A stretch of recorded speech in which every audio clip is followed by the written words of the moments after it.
សុំតងដែលធ្វើឲ្យអូនបែកគ្នាបងដឹងថាអូនឯកាអូនច្បាស់ជានៅកំព្រាហើយរឿងគ្រប់យ៉ាងបងដឹងថាបងជាអ្នកខំបើដឹងថាអូនមានគេបងច្បាស់ជាដើរជាងពីអូនមិនចង់នៅពាក់ព័ន្ធជន់ដើរស្នាមចាំ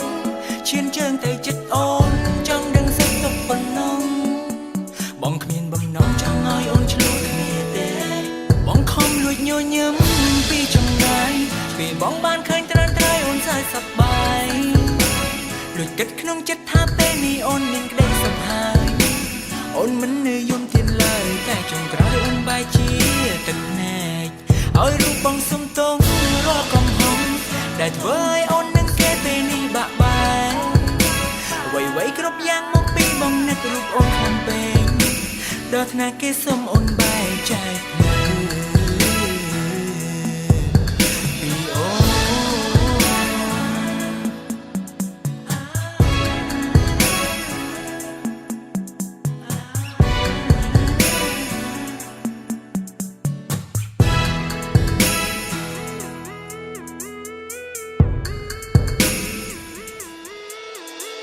នោះចង្រៃដូចជារូបបងឲ្យតែពេលនៅក្បែរអូនទឹកភ្នែកអូនហូរចូលខ្លួនស្នាមញញឹមអូនប្រែបាត់សូន្យ